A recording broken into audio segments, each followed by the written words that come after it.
are the New York Knicks. I'm back in the New York groove. Well, it's the Knicks. New York.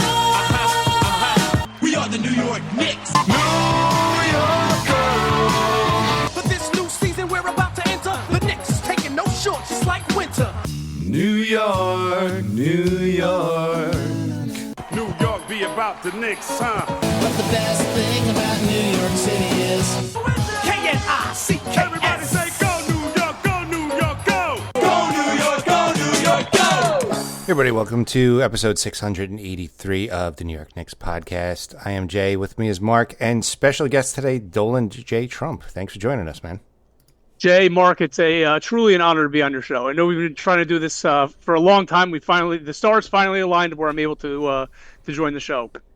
Yeah, anyone that doesn't know, he has one of the most clever Knicks accounts there is on Twitter. Dolan J. Trump has a lot of funny things out there, and we're glad to have you on the show today, and glad to have you after the Knicks had a spectacular come-from-behind victory. How are you guys feeling during that game? I had drafted a eulogy tweet, and I said, you know what? Don't post that now. Don't be that guy. And I'm glad I didn't, because so many people did, and it just looked so bad afterwards. So showing some restraint. I was in a lot of pain when they were down 20. Dolan, how are you feeling? I was not drafting the eulogy tweets. I could not stand reading all that in the middle of the second quarter. I'll be honest. I was in the complete disbelief just seeing them go down by 20 points, and my leg was shaking probably for the entire game. But I don't know. If anything, I was drafting tweets more along the lines of we need to fight like hell, and the art of the comeback, stuff like that. So. I was just in a lot of pain. I was watching on I had some family in town. I was watching on delay, like an hour and a half behind the game. And every moment I was like, how is this actually, how are we going to get swept today? My son's upstairs. I'm like, yeah, you don't have to rush down to watch the game. You just join me in a little while. I couldn't believe how. I didn't know you were on delay, and you usually message me during the game, and it was just radio silence, and I was going to call the cops. I had family over, and I had blocked everything out. So the good thing was I had blocked everything out, so I had no idea the outcome of the game.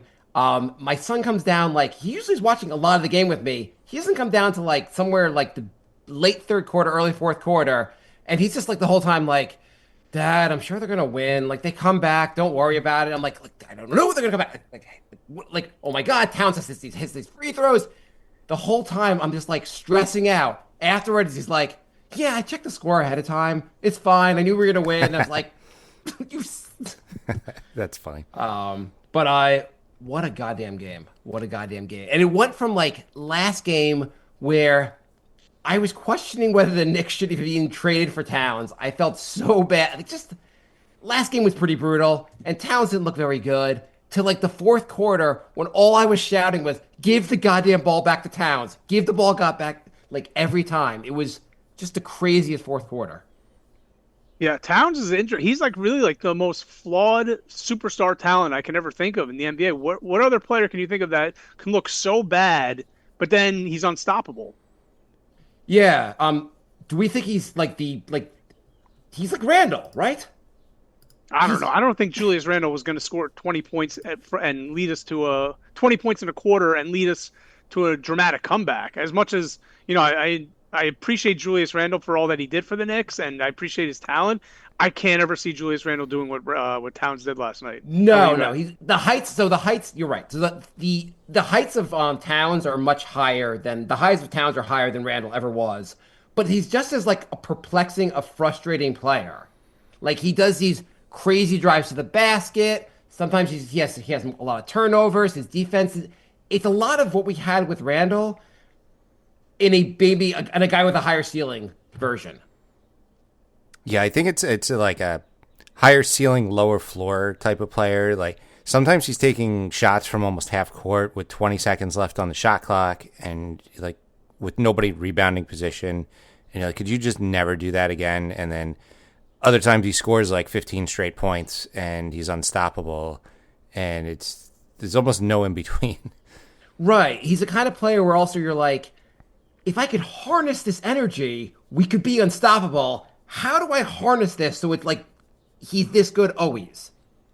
Do we want to talk about the first two games at all, or are we just going to skip right to game 3? Oh yeah, we haven't recorded since last week. Okay. The only thing I'm going to say about game 1, I don't know if I texted you guys my my conspiracy, not really a conspiracy theory, my wacko theory. I don't know if you saw Jim Irsay died. You saw that, right? Yeah. Owner of the Indianapolis Colts. His last tweet was something along the lines of like, "Go Pacers," like "good luck" or something like that. And then as I'm watching the game, like after the fact, I'm thinking about him like everything that just happened made no sense. And everyone who commented on it, Zach Lowe, Michael Wilbon the next day on PTI, everyone was saying the same thing. They'd never seen anything like that before. And when you think about all the ridiculous plays, the constant falling down, the Aaron Neesmith never missing, and then the last shot by Halliburton at the buzzer, where I've never seen the ball go straight up in the air and come straight back down and through the hoop. It honestly reminded me of the movie Angels in the Outfield. That's all I'm gonna say. It was like It was a ghost of Jim Irsay. Ghost of Jim Irsay dunked the ball, basically took that ball and was like, I'm putting it back. How does the ball even bounce that way? The only one I remember, like anything close to that, was the Kawhi shot against Philly, where he hits that shot and it bounces and goes in and they beat Philly. Right. But then, I mean, if you look at it This again, bounced higher. Right, exactly. Yeah, it goes way above the backboard and then it comes straight down. It didn't even move like an inch or two. Yeah, this was the craziest. It was also like when the shot happened and it bounces high, you start celebrating because you're like, the Knicks have to survive this, and then it falls in and you're like, what the fuck just happened? Yeah, if you played that fourth quarter 1,000 times, the Knicks win 999 of those. Neesmith has never been that good in his entire life.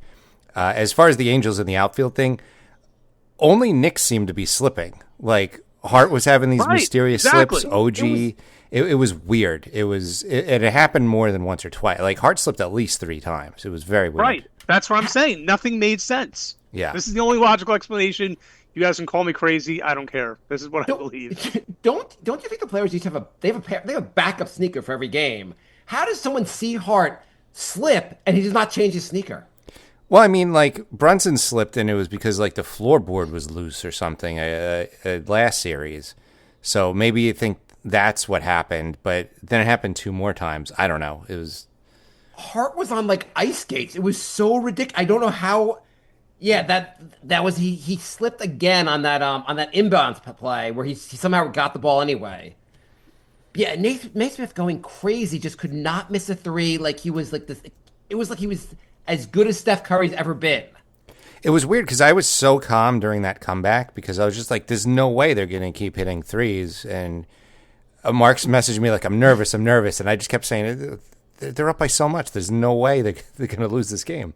So, Dolan, what were you thinking during this? Like, did you think the Knicks were going to melt down? How did you feel during Game 1? Yeah, I mean, when they got down to 11, I'm like, okay, then we got down to like 5, and then the missed free throws and the turnovers and the slipping. I don't know at what point I got nervous, but I think I blacked out that memory, to be honest with you. I think when Halliburton's buzzer beater went in, I don't even remember what I was thinking, but because I thought they lost at that point. Everyone thought it was a 3. The Jay was texting me that like, wow, like Indiana's like has Ben Shepherd and Obi Toppin in. What's Carlisle even doing? Like they're like a disaster. And I'm like, Jay, I don't think you see what's going on here. Like, you've been a Knicks fan for all your life. You don't see the meltdown that's coming right here. And then Jay's like, after the Halliburton 3-1 in, he goes, I think you're right. Yeah, it was like overtime and the Knicks were down. I was like, Marc, I think I'm nervous now. I think I'm nervous now. What's frustrating though is go. In those moments, so when there's like, it was under 3 minutes left in the game, and let's say the Knicks are up by 11 points or 14 points, whatever it was. If Indiana is shooting 3-pointers, this is what I never forget.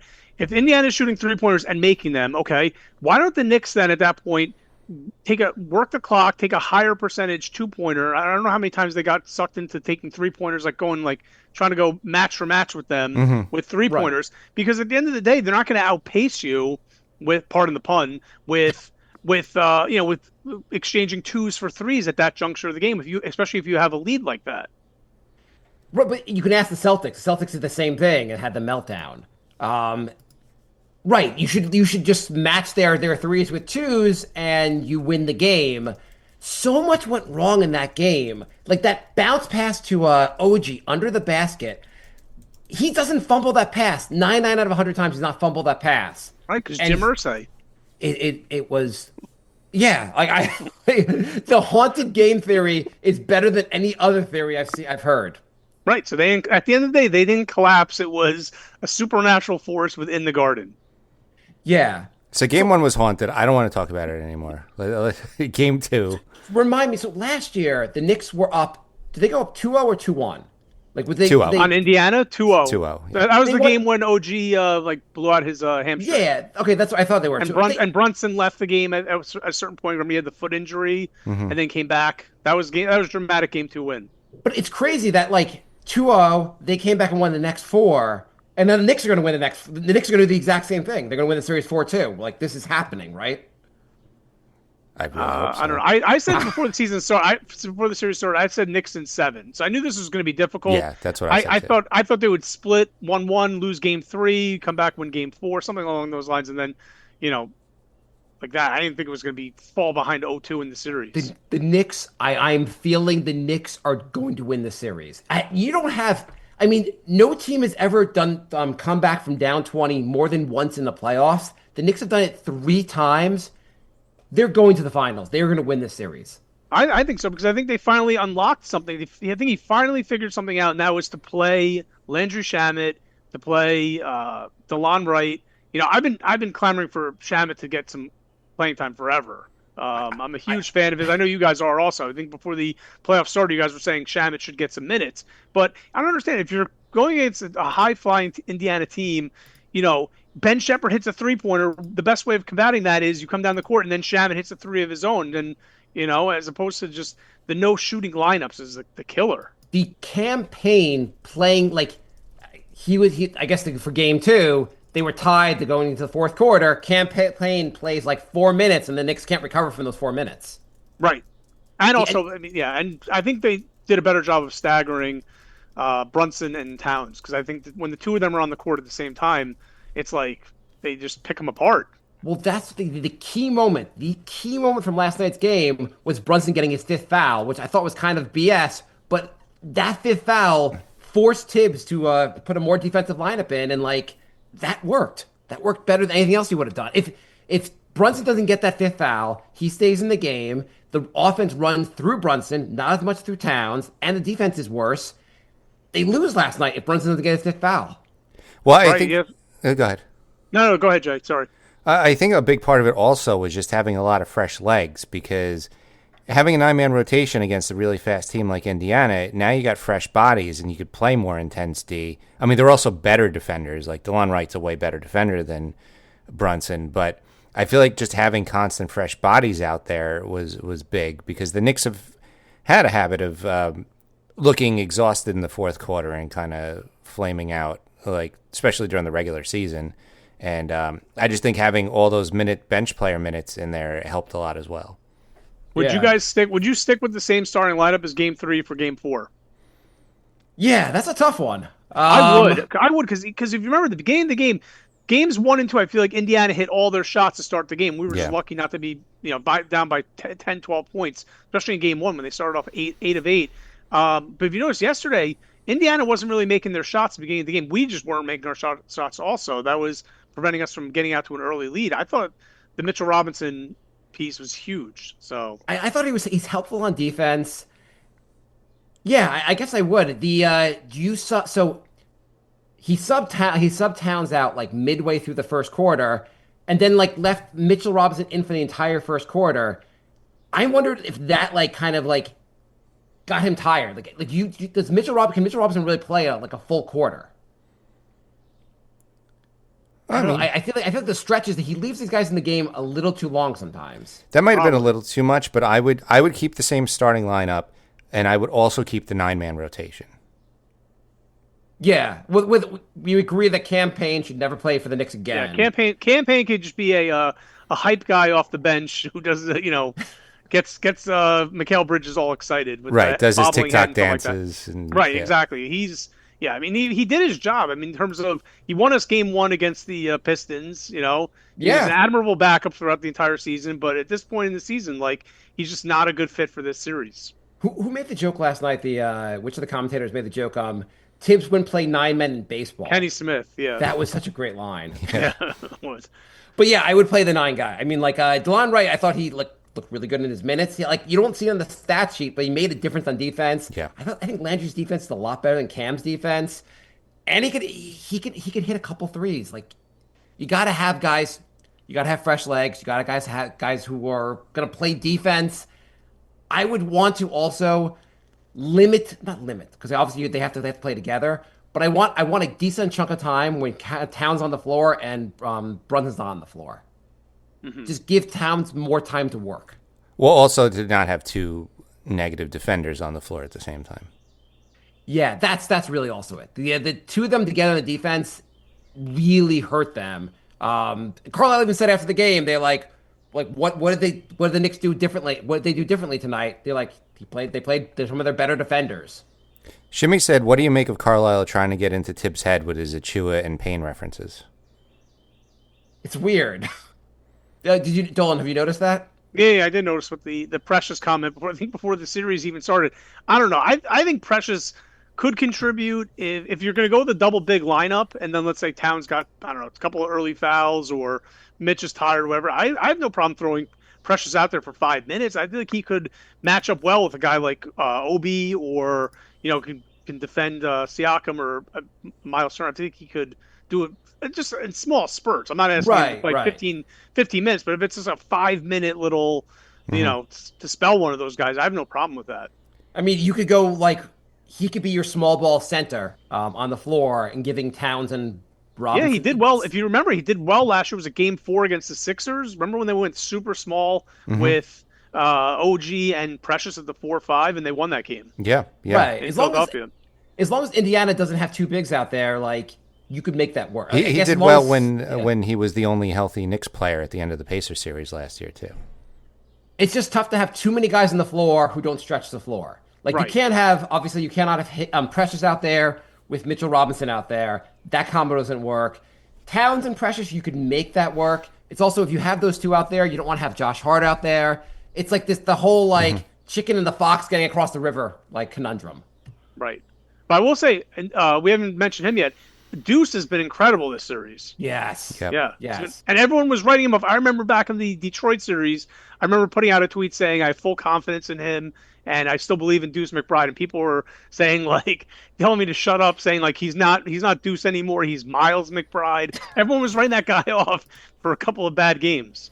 Yeah, he looked. I mean, at the end of the Boston series, he looked great. Game 6, I mean, the Knicks. The thing is, he's one of those guys. The Knicks aren't going to win unless you get quality minutes out of him. What do you guys think of the fact that the starting unit, not the one from last night, but the typical 5-man they usually use, has the lowest negative rating of all lineups, basically of all starting lineups in the playoffs?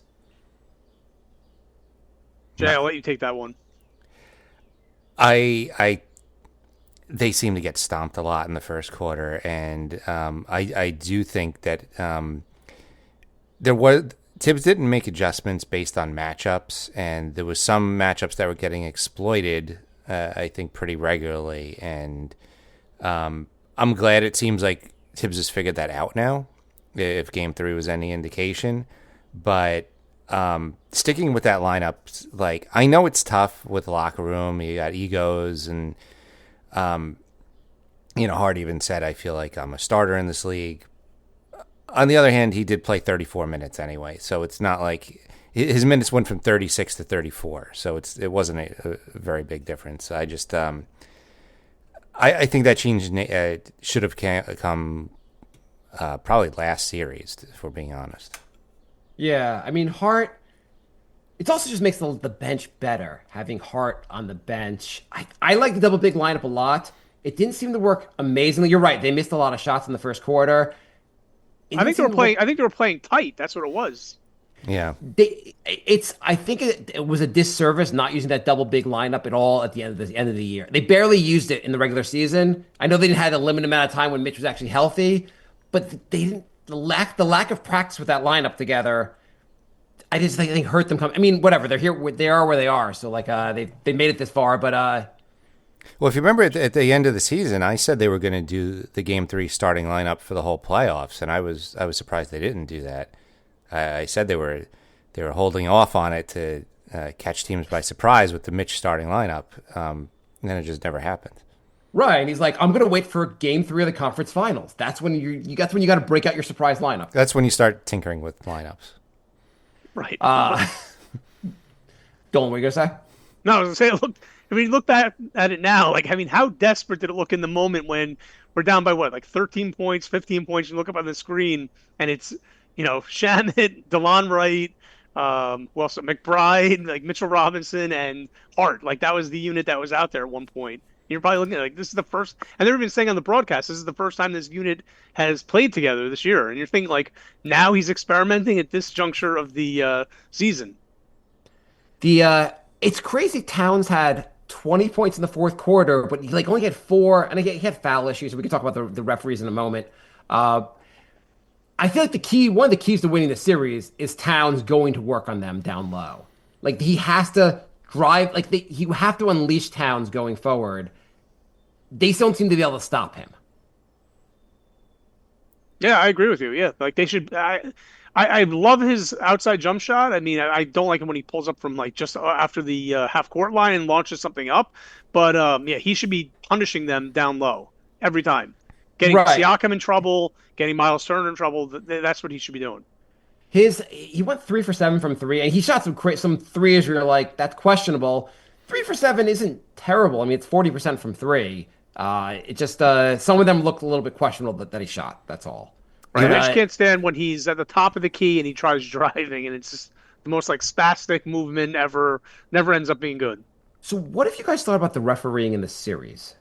Not just last night, all three games. What has been your thought from game 1, game 2, and then last night? You could start, Dolan. I don't know. I think it's just typical nonsense with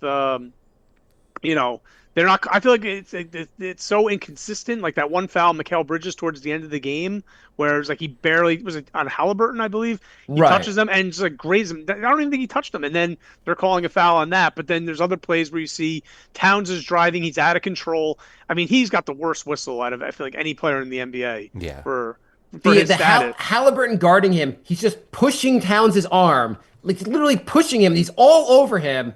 They go to review it and they're like, foul on Towns. That was incidental contact from Halliburton. I'm like Halliburton is actively fouling. Like, how is him pushing him not a foul? Right. It's frustrating. It's everything. It's not even just the fouling. Even with the goaltend in game 1 and overtime. Oh yeah. I remember when they said like usually the referees call it a goaltend just so they have the opportunity to review it and then decide if it's really a goaltend or not. Like the fact that they didn't blow the whistle in that moment, super frustrating because that would have put them up by 6.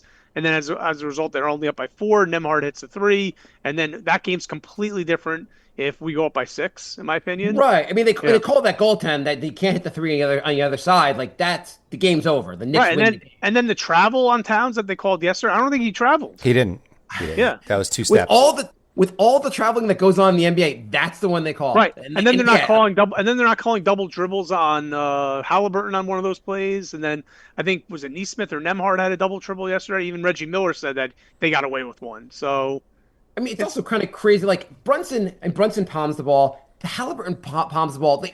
They're all traveling. They're all traveling the whole game, and this is what they call like. Right. Have you seen that one picture of like Towns? It looks like he's basically being like he's in a headlock. Someone has him in a headlock from mine. And like there's no way that was called a foul, I'm sure. No, it wasn't. Yeah. I can't believe that 2 of Tim Donaghy's friends were making shady calls in the playoffs.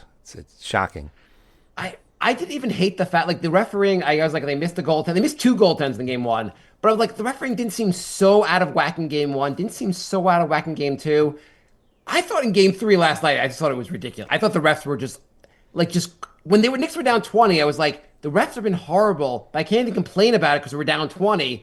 But I thought the refereeing was just god awful. Well, Ed Malloy has been making shady calls for almost 20 years. Like I think he went to the same high school as Tim Donaghy, and Scott Foster is the one that Tim Donaghy was calling before and after games.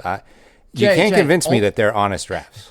Jay, there's only in the history of the NBA, there's one referee that was betting on the games. That's it. It was a lone gunman. Stop trying to say other low-paid referees are in on this. Like they have no financial incentive to do this, Jay. So who are the honorable ones? And no one likes Zach Zarba. No one likes Jason Goebel. Tony Brothers, is that the one who we like, or who's the other guy? I think Brothers depends on what I've seen other teams complain about Brothers. They're all bad. I think They're all Denver bad. was. They're all bad. Well, I mean, yeah, Blanket you're right. statement. Like it doesn't make sense that there was like one. It's like the magic bullet theory. Like he was not acting alone. Like there's clearly a whole network wide corruption. Yeah, I mean, I just don't or know why maybe- they're against the Knicks so much. I feel like it was really bad in Detroit and Boston series too.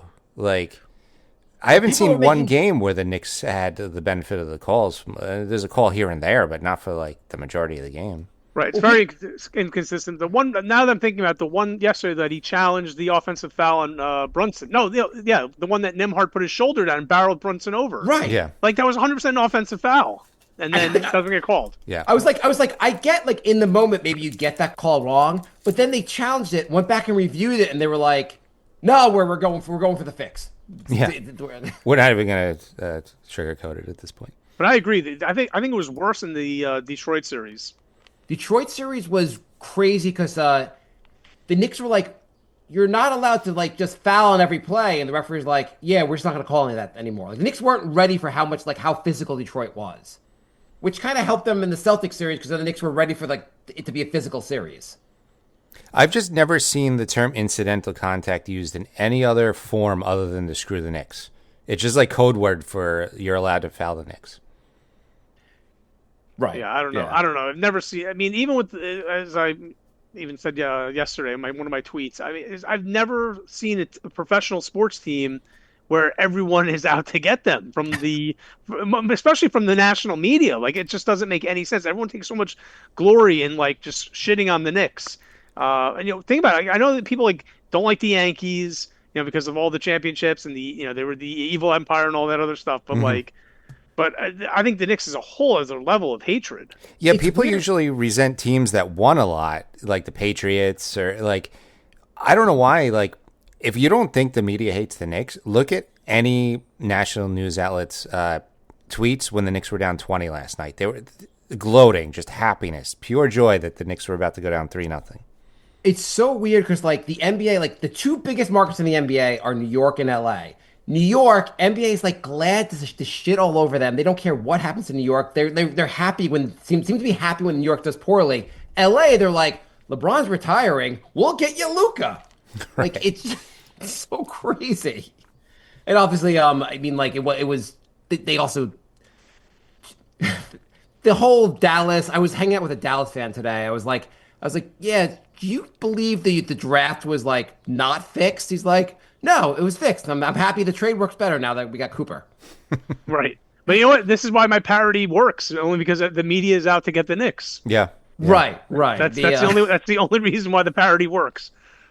Let's take a couple questions from fans and one not fan. Tom, this is not a fan. From Halagoat account on Twitter. Do you all really think you have a chance to win this series? What do you think, Dolan? 100%. I think yesterday, Indiana is the biggest front running team ever, and I feel like us coming back, not just beating them, coming back to beat them, being down 20 points. I feel like tomorrow night they're going to be so tight where, it's going to be a close game. I'm not saying we're going to blow them out, but I think tomorrow night we're going to play a sound game from start to end, and we're going to beat them. I think they lost all their confidence. I feel like a lot of their win came out of their sails after losing the way they did yesterday. Right. I think it really hurts you when you see a team come back on you. You're like, I thought we had them down, and then, again, obviously the Patriots to the Knicks earlier, but I don't know. It's tough to win the next game after that happens.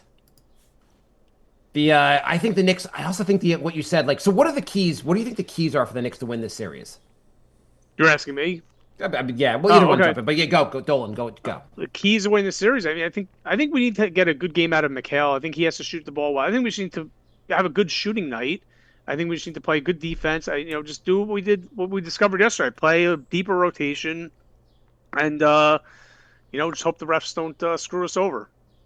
It seemed like at some point in the regular season, Mikal Bridges, especially early on in the season, he could not miss these little fault. Like everything else, he wasn't hitting his threes, but like the 10-foot fall away threes, 10-foot fall away twos, he was making them and making them and making them.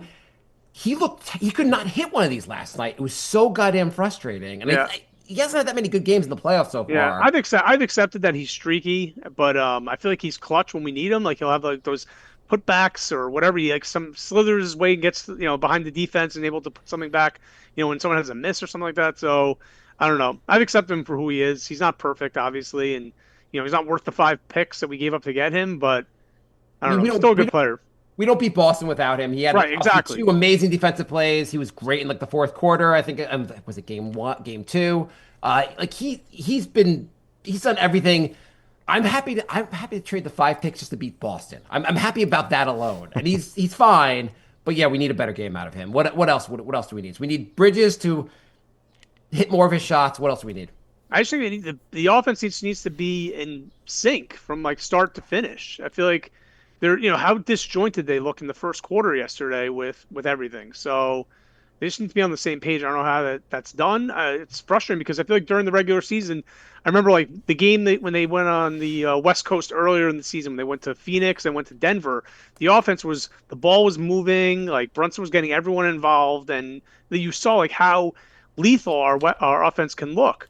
So I just feel like where has that been in the playoffs? I feel like there's a little bit of too much Brunson trying to, assert himself early in the game, and that maybe that comes, as derails everything else, So Containing Siakam would be pretty. I mean, game 2, we didn't talk that much about game 2. Game 2, Siakam killed us. Containing Siakam would be a huge key to winning this game. Like, I just feel like he's one of those guys that, like, like last night they kept him like 17 points. That's a huge key. You have to just keep him within, like, he can get his 20 points, that's fine. You cannot let Siakam go off on you. Totally, yeah, I agree. You know what? Crazy. I pointed out to Jay, but I thought the stat was crazy from last night. Without looking, I don't know if you looked already. How many assists do you think the Knicks got last night?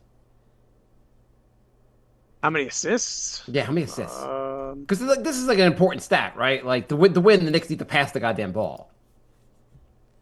I'm gonna say 25. I don't know. 13. That's it? Yeah. Oh wow. How many assists do you think Brunson got last night? 6 or 7? 1. That's it? Oh my god. How'd they win this game?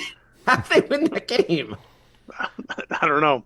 That's such a crazy stat that they had 13 assists. If you told me the Knicks got 13 assists, I would assume they lost by 40 points. Like just got their asses kicked, basically. Yeah. When Halliburton stole the ball and dunked it to go up 20 and Reggie Miller's like, this is the knockout blow. Like I was getting vibes that this was going to be very similar to that game where they beat Cleveland when they were up by like 50 points. Mm-hmm. I thought we were going to go down by 40 or 50. I'm like, they're going to lose this game. And then I'm like, game 4. I was like playing it all out in my head. I'm like, game 4 is definitely going to be one of those where they're going to jump out to like an early 12-point lead. They're going to lose it, and then they're going to probably. I'm like, just please, just don't get swept. That's all I was thinking. How annoying is it that goddamn Reggie Miller does every one of the games? I saw someone joke online. They're like, "Why don't you add Michael Jordan to the broadcast also?" And Jimmy Butler. Like, had the 3 of them do the game for the Knicks. It's unbearable. And Stan Van Gundy is also horrendous. Yeah. Oh my god, he's just like the worst guy. Every game we have this. And then they added Draymond to the panel. It's like you had Jalen Rose in the first round, like who's Mr. Pistons, and then now you have Draymond Green, who obviously hates Karl Anthony Towns and has nothing nothing nice to say about the Knicks. It's like they find anyone they can. I wish TNT would just give me Iron Eagle instead with Grant Hill. Just give me something better. Or Spiro Ditas. What happened to Jamal Crawford? He was good. How is Jeff Van Gundy not doing games? I know that ESPN fired him, but he was so good on the games. Jeff Van Gundy, isn't he on the Clippers coaching staff or no? Is he on the Clippers coaching staff? Yeah. Okay, well, Clippers can get rid of him and make him the announcer again. Nigel writes, topic, we all know Brunson slows us down offensively against the Pacers team that works in Indiana's favor too much, allowing their transition defense to set. We need to accept this and give some of Brunson's minutes to Deuce and utilize Wright more for defense to win this. What do you think? He saw last night. This is his comments. Brunson played 31 minutes last night. Do you think we should Brunson should be playing under 35 minutes in these games, and more Deuce, more Dolan. Jay, you want to take this one, or you want me? You could start. I'll No. comment after. I don't know how you can limit Brunson and say like we're only going to play you like 30 minutes. I mean, he's the captain. You got to play Yeah. Brunson. If anything, you're going to limit someone's minutes. I don't know how they do it. It's a very complicated math equation of how they make it all work out. But Where last night had the perfect formula because you had Towns and Brunson in foul trouble, so in some ways you had to limit them at certain times. right, maybe it'll work out organically again. But Brunson I mean, I guess he fouled out the in that game against Boston. But like Brunson usually doesn't get a lot of fouls. And you're right, like in theory, Brunson should play 40 minutes. But I also get the idea of like we need more defensive lineups basically to slow them down. That's why you need maybe lineups where like more of either Brunson on the floor or Towns on the floor separately to make them the point of.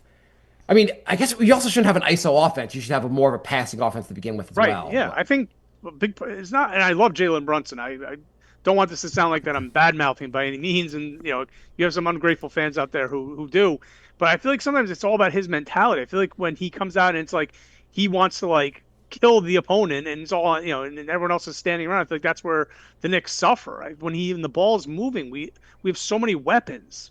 So in game one, as the meltdown, I felt like the meltdown really kicked up when he came back into the game, because they had that lineup out there that was I forget, it was maybe it was Towns and Mitchell Robinson together, but we were playing really well without Brunson, and then Brunson came back in the game around 5 minutes to go, and then the meltdown ensued, and obviously like Brunson should be able to get us the. Like Brunson got some really big baskets. He's amazing. He's the captain. He's one of the greatest Knicks ever.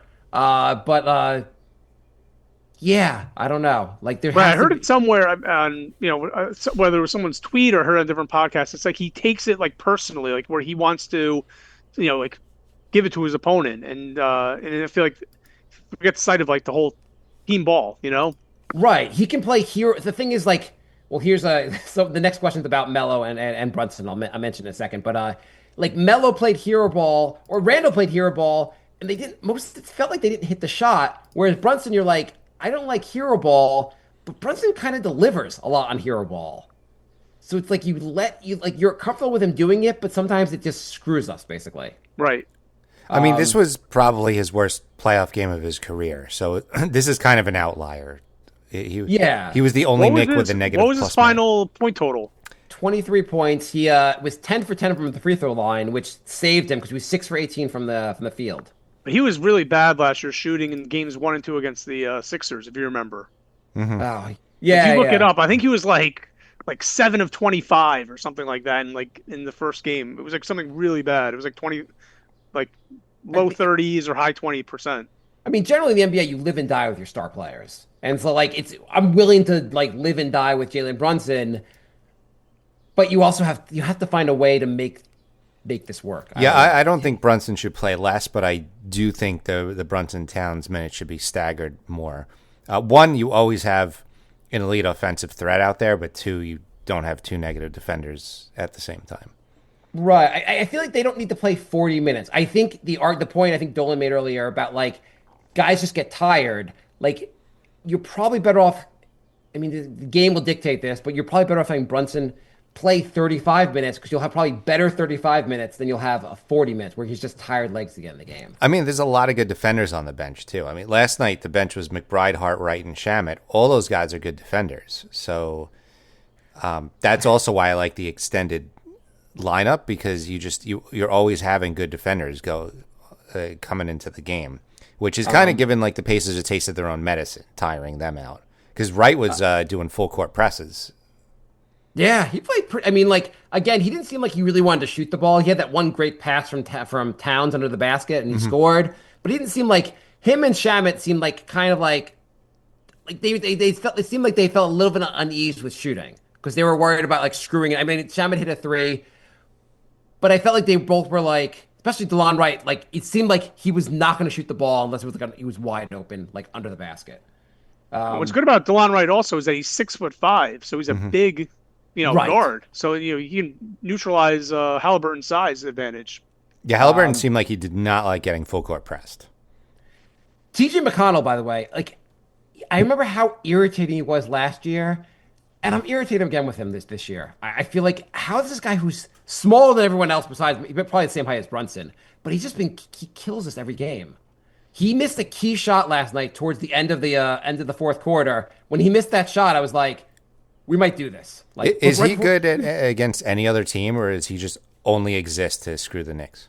I don't know. It's like Dennis Schroeder from round one. Yeah. Schroeder did not miss at all. Yeah. T.J. McConnell used to kill us when he was on Philly. I remember I remember always seeing like I remember just like yeah, exactly. I think it was just the you Knicks. notice his shooting form? I tweeted this out last night. It's the same as what the graphics looked like in Double Dribble from Nintendo. Did they say that his dad was like a high school basketball coach? Yeah. But look at his Yeah. shooting form. How his arms are over his head. And then I'll send you the tweet later on. You'll see what I'm talking about. Base Nick fan writes, "Who was the better ball hog, Melo or Jalen? I feel like Melo didn't make as dumb a plays as Jalen does in close games." And I would say, base Nick fan, I think you're misremembering Melo. Brunson's much better in close games than Melo was. Yeah. Much. I don't even think it's close. But plus, like, he does do hero ball, but he's also more consistently a willing passer. Yes. Well, he is the point guard also. Melo was not. He had the 62-point game where he didn't get an assist. Yeah. And I mean, Melo was an awesome scorer. So, Dolan, we'd love to hear a little bit about your origin story. Oh wait, we have two emails first. Oh, actually, I think we have go with the emails. Actually, I missed some questions also. Go. Sam writes, "Hey guys, can you explain how you can treat a game up by 8 with about 3 minutes to win Game 1 in the Eastern Conference Finals on your home court, and it's like the 42nd game of the regular season against the Bulls? I can't understand. What a fucking disgrace." Wait, what? This was after Game 1, where they after Game 1, they didn't take the game seriously, and yeah. I was like last night. I felt like the Knicks like what's he criticizing? Okay. Reginald on writes, I'd like to hear your thoughts on what kind of coach the Knicks should look for if they lose this series. Do you think Thibs should be replaced under these hypothetical circumstances? I feel like it's I don't. Do we really want to talk about the Knicks replacing Thibs after they won a game? Thibs making the conference finals locked him into the job. He's not getting moved. I think if they got swept, maybe he's replaced. Dolan, what do you think? Do you think there's any chance that Thibs gets fired? I think he's fine now. I think after Game 1 collapse, if they lost by like 35, 40 points last night, and I think if you had a Game 4, also like one of those typical games where they get out to like when the team is down 0-3 and they get out to the early like 10, 12-point lead and then it slips away and before you know it, they're down by 12, 15 points. I feel like if they went out like that in a 4-game sweep, I could see them firing him. Because in the way I think of Thibs is that he's great. His biggest strength is turning a bad team to a good team, but can he turn a good team to a great team? Mm-hmm. That's like probably the biggest knock on him, like his ceiling as a coach. But I think he's safe now. Yeah, I mean, getting back past the Celtics, like, should have secured his job. And you're right, like, if they got swept, maybe you reconsider. But he has his team fighting, playing really. Like, there's a lot of reasons to criticize Thibs, but how many coaches are there going to have their team fighting this hard? And Brunson likes him. Brunson chose, from my sources, Brunson chose the Knicks. Big part of it was that Thibs was there. So he did know Thibs from like growing up, basically. So. Yeah. So he's got the full support of the captain. So yeah, I just don't see him. Reginald also writes, please reconsider ending the show at the end of the season. Jay and I don't know if I forget if we've made you aware of this, but we are ending our show soon. I listen to you guys all the time. Yeah. Yeah. So I think we will do more occasional episodes in the future, but not regular episodes. I think that's the because what are you guys doing now? Once a week? Yeah, we're doing once a week. And there are podcasts that do every night. They are like there's the Locked On Knicks guys, which I think they do a good job. They do 5 shows a week. I just don't have the time. Jay and I both just don't have the time. We got offered the Locked On Knicks job, and when it was first coming out, when they first came to New York. The condition was we had to do 5 days a week, and we're just like, no, we can't do that. By the way, on a total separate, in the entire time we've done this show, I've never had anyone like recognize me or like the other day I'm standing outside my daughter's school. They just had like it was like a they just had like a concert. They had like a chorus and everything else. And a guy just comes up to me and goes, "You like he knew me. He didn't even ask who I was. He just knew right away I was the guy from the show." I was like, "This is the first time I've ever been recognized for the show. It's outside my daughter's school." And by the way, the person who came up to me, I was like just stunned that someone had recognized me. I meant to be if I wasn't friendly, I meant to be friendly. I was just so stunned that anyone had ever recognized me from the show. It's an ego boost, isn't it? It was so. I told my wife, and she's like, someone else listens to your show. I'm like, apparently. Well, I got a funny story. This is I'm not trying to be like a humble brag, but I went to Game 3 of the Knicks Celtics series. So my wife's company has a luxury box. So Yeah. I was there, and I'm talking to one of her coworkers' husbands, who's a diehard Knicks fan. And he's just like, referencing all the stuff from like the early 90s. And I said to him, like, I wasn't really a big Knicks fan back then, to be honest with you. And he's like, so how did you become a fan? So I told him, like, yeah, I'm like, it's a stupid story. And I started like this Twitter parody a couple of years ago. And he's like, which one? I follow a bunch of them. He's like, you like that Dolan Trump one? And I'm like, yeah. I'm like, that's me. And then the guy was like starstruck. He's like, you're Dolan Trump. He's like, no, you're not. I'm like, yes, I am. I had to show him my Twitter. And then what's funny, we leave the garden, we get on the subway, and my wife goes, so how did he figure out that you're Dolan Trump? So I started telling her the story, and all of a sudden this guy taps me on the shoulder and he goes, "Excuse me, did you just say you're Dolan J. Trump?" And I'm like, "Yeah." And he's like, "I follow your Twitter handle." He's like, "You do a great job." So Your really account funny. That was bizarre. Your account blew up. Like, Yeah. you went from like 0 to 90 in like half a second. It was like It's a very clever idea. Basically, Yeah. merging the two individuals. yeah. Right, I give a lot of my credit to Frank Isola and Evan Roberts. Without them, I never probably would have made it. Did you ever? I guess when you first made it, were you like, when will I get contacted from the Knicks to take this down? Well, as I was telling you guys before we started the show, when I first created the account, and I tweeted at Frank Isola saying I called him a third-rate reporter or whatever, and he went to my DMs and he said, "I guarantee MSG will have you shut down by Monday afternoon." And I thought I was like done. I was like so paranoid and like they're gonna find out, but it never happened. And then I was selling merchandise for a while, and then I was always paranoid about that. And then but I mean, lo and behold, but then I thought about it. I'm like, I don't cast Dolan in a bad light. So if anything, like I made him like more likable, and now he is likable. He's like pulling up in the garden, like throwing basketballs to like kids outside after each game. So his it's like he's on a complete 180. Yeah. He is. His image has never been better. I mean, his image has never been better. Him going on the Roommates podcast also, like, I mean, the image was like the Knicks were playing well, so that obviously enhances his image, and he's kind of been very hands off. And he went on the Roommates podcast, and you were like, oh, he sounds like such a likable individual on this Roommates podcast. Like, he did such a great job on that. He sounded like an owner that really cared.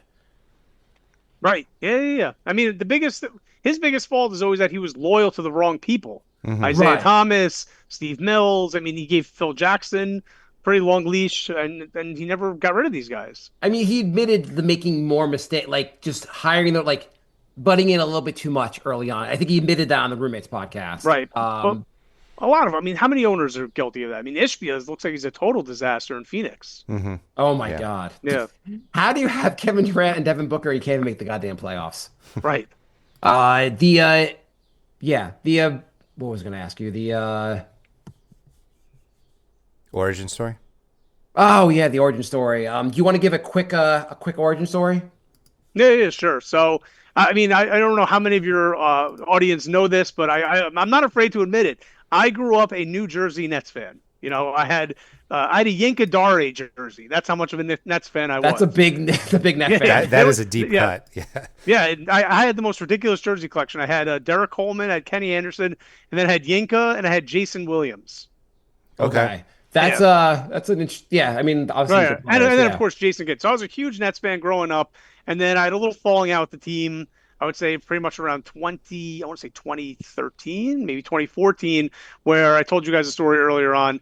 I don't like to always give too much details of how I fell out with the team, but Sure. I was sitting there in the abyss, not without a team, and then the Oakley incident happened with the Oakley ban, and then at the same time you had the Muslim ban taking place under the Trump administration. So then I always say that's my Back to the Future, Doc Brown hitting his head on the toilet seat and envisioning the flux capacitor. I just connected all the dots that Dolan is Trump. Everything from, the empire given to him by his father, him having his loyal worker, his loyal spies Yeah. that work for him being petty and always fighting with the media, stuff like that. That's the origins of the Dolan Trump account.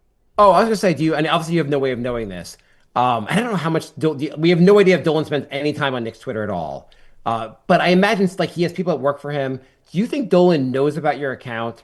And if he does he just have a good sense of humor? I don't know. Someone started following me 3 days ago. I did a screenshot of it. So it said J Dolan, and then it was like some random number Oh, afterwards. yeah. It's following you, and I did a quote tweet. And I said Jim ? But someone told me a couple years ago. Someone, I don't know who it was. They said that there's people within the garden that know I exist. I don't know if Dolan does. Mm-hmm. So, and they enjoyed the account. So I imagine he knows, and someone has alerted to him, and he thought it was funny enough and just said, let it be, basically. right, and I mean, I'm not doing anything that's that's Most of your jokes seem more about Trump, like Trump as a Knicks. If he was running the Knicks, then it was like then really James Dolan.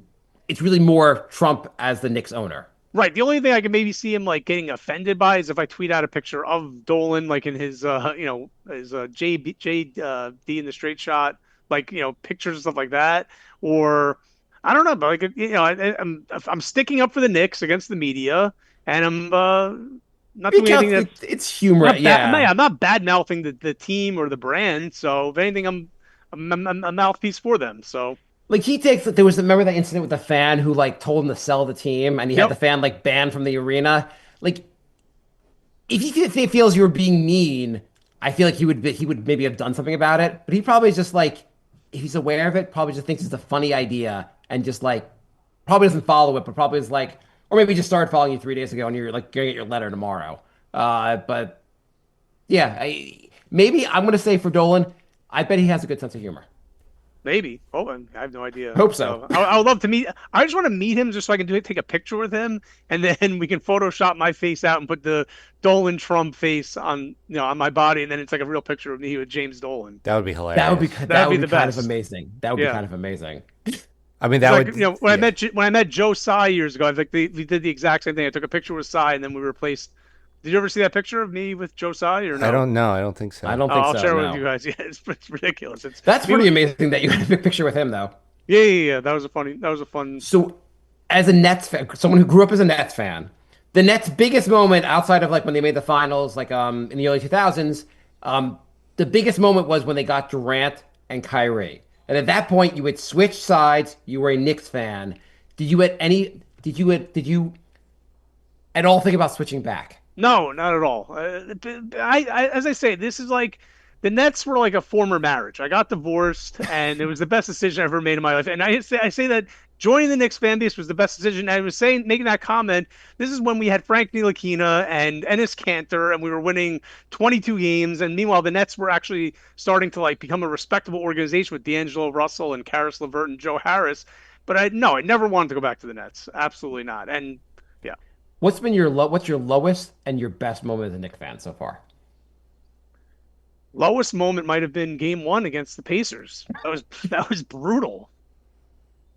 That was really rough. I can't make it the lowest moment because they were there to like have that moment. Like you can't have. I feel like it's hard to have your lowest moment in the conference finals. I don't know, but I didn't go to sleep that night. That was. I mean, like I don't know, there's been a lot. I mean, like the Zion draft was upsetting. I not gotta say winning that lottery. the 48 hours after that game one loss, I just could like all I could think like I was just in shock. Basically, I was like I kept telling people I'm numb. Like this shouldn't affect me so much, but I am numb after that game. I couldn't talk to you about anything else for the next 48 hours. What's your best moment? Like you mean from like a game or just like from the standpoint of just being a fan? I don't know. Just Being a fan, yeah. being a fan, honestly, like I didn't just think my Twitter account like growing the way it has, like it's been probably the best thing. And I'm not a grifter like people who say like he's really a Nets fan and he's just doing this. No. I'm a legitimate Knicks fan, and Well, yeah, now if anything, you admitted that the Nets are just your ex-wife. correct, yeah, and I despise them. So Yeah, exactly. But if anything, like I read the book Blood in the Garden, I read the other book Knicks of the '90s. If anything, like I look back now, I'm like I wish I was a Knicks fan back then because such a better history. Like those '90s Knicks teams were awesome. And meanwhile, I was, I mean, I grew up in Jersey. That's why I'm a Nets fan. That's why I was a Nets fan. But we're going up against you guys with like Armand Gilliam and Mookie Blaylock and Kenny Anderson. It was like not a fair fight. Yeah. With Knicks fandom, like if you're a Rangers fan, there's Islanders fans. If you're a Mets fan, there are Yankee fans. And I know there are Nets fans, of course, but it really feels like almost all of New York is just united behind the Knicks. So it's like there's no like, oh, you root for the other team. Everyone's just a Knicks fan, which is like nicer for the sport. Right. Yeah. So what predictions? I think we're coming to the end of the show. What predictions do we have going outside of the Knicks winning the series? Give us some hot takes for what's going to happen. Boy, really putting me on the spot. I mean, if this was like a week and a half ago, 2 weeks, I would have said we're trading Towns for Giannis somehow. I don't know. Stephen A. Like the Knicks are going into the series. He's posting about how like I think he was going into Game 6 against the Celtics. He's posting about Giannis's preferred location might be New York. I'm like, Stephen A., are you a real Knicks fan? You're talking about like this like right now. He talks about anything other than basketball games. He did a LeBron versus Jordan debate 2 days ago. It's like, what are you doing with your show? Right. Man, you're putting me on the spot. I really don't have any hot takes right now. I know it's probably not what you guys want to hear. Bad for ratings, but I can't think of anything. To my defense, also, I just spent about 9 hours in the car. I was in Toronto this past weekend, so visiting family. So I just got home, hopped on the show with you guys. So my brain. We really appreciate you. No. Jay, hot takes? Give us some hot takes. We have one more email first. One more. Go. nyknickspodcast@gmail.com. Jorge writes, I'm just glad the podcast didn't end with us getting swept. Hey, my guys. Hey, guys. My question is, what type of ritual does Marc do when we lose? He's definitely up to something. How am I screwing us, basically? Yeah. I'm doing something. I don't know. Yeah, I've gone through. I was telling Jay that I have this Knicks shirt. I'm like, this is my lucky Knicks shirt. Then the Knicks lose. I'm like, okay, that Knicks shirt's done. Game 2, I have a lucky black Knicks shirt's done. Now I have a different Knicks shirt. That's my lucky Knicks shirt for the next game. Yeah. I don't know. I don't know. There's something about my fandom. It just doesn't work out for my teams. But yeah. Who else do you root for? The Mets and the Jets. The Mets obviously have been good, and they look like they have a good team this year. Okay, I've been hearing this every year since I met Marc. It never works out. Jay, I'd like to ask you, like, after the Knicks show's done, we should do a Mets podcast where I could tell you all about the Mets while you contemplate your suicide out loud during the show. Every year, it's like, oh my God, the Mets are so good this year. Oh, it's amazing. And then it gets quieter and quieter as the summer goes along. And then I don't hear about the Mets from like September on. Okay, so the Mets, first of all, for Jay hates baseball, but also the Mets went on a historic run last year. And they didn't win it, but I don't think I want to see it. I just want to see one of my teams win the title. Any of these 3 teams. I'm a Ranger fan also. I'm just not that big into hockey. Who are your Dolan? Who are your teams? So baseball, I grew up actually. I grew up a diehard Yankees fan. You probably think like all this guy does is switch allegiances. So I grew up You're a Mets fan now. No. Well, I don't have a baseball team. I just root for both locals. So I was a diehard Yankee fan, and then I stopped liking them when in the early 2000s when they brought in Giambi, they brought in A-Rod, they brought in like Randy Johnson and Messina, and I'm like, this is just out of control. I'm like, they have like a payroll like $250 million, and then they're playing the Minnesota Twins or the Oakland A's in the playoffs with like a $40 million payroll. I'm like, how is this fair? Mm-hmm. So I stopped liking the Yankees only on that principle alone. But now the Yankees don't bother me. I watch the Yankees and the Mets. So, but I do fantasy baseball, so I follow the sport like entirety. but I don't have like but I root for both locals. But more, I probably the Mets playoff run really. They won me over last year. That was great. I thought for a second Dolan was about to go. I haven't told you guys about my lesser known Twitter handle, Dolan J Cohen. Right. No, and then football, don't ask me why. I'm a diehard Minnesota Vikings fan. Anyone who knows me in real life knows that's like my identity. Anyone who knows me always brings up the Vikings. So I've been a Vikings fan since I'm in third grade. You want to talk about rooting for a cursed franchise? That team never wins anything. They lose it always in spectacular fashion. So I'm a Jet fan. There's no other cursed franchise. Like, we are the cursed franchise. No, Vikings are. The Vikings are the Boston Red Sox before the Boston Red Sox won their World Series. I'm telling you, the Vikings, everything as the good can go bad always goes bad for them. So, and every year I'm an idiot who always thinks that this is gonna be the year. Like, even like last year, like we were so well coached with Kevin O'Connell. Darnold's having Cinderella season, and then it all came like to a crashing end at the end of the season. I mean, we just keep signing everything you could possibly do wrong as a franchise. The Jets have done. Yeah, but see, the Jets are poorly run. The Vikings are well run. If you always look at the Vikings' history, they never have a season where they're 4-12, or now it's 4-13. They're always. They've always historically been like I'm going to go off the 16-game schedule, but they were always 10-6, 11-5. They were always a good team. The Denny Green era into the Mike Zimmer era, like in Brad Childress, they had the NFC champ. Every 10 years they rise up and get to the NFC Championship game, only to get destroyed in that game. Right, that's what I'm thinking. That's why I was saying like your team isn't that cursed, but I guess you guys never win. No, we are. 2009 against the Saints. 1998 against the Falcons. The Vikings were 15-1 and played the Falcons. That was the team that had Randy Moss, Chris Carter, Jake Reed, Randall Cunningham's amazing year, and they completely choked. Yeah, I mean, I don't remember enough of the Minnesota. Their history. 98 Vikings. 98 Vikings or 2009 with Favre, but they choke always in the biggest game possible. So, but I'm loyal. I'll be with them till the end. Hopefully, I'll see a Super Bowl. Hopefully, your team doesn't have a butt fumble or a sign a QB and have him tear his Achilles on play 3 of the season. And I mean, we've just had that just a terrible history also. But either way, we can reunite. We can unite on the Knicks being.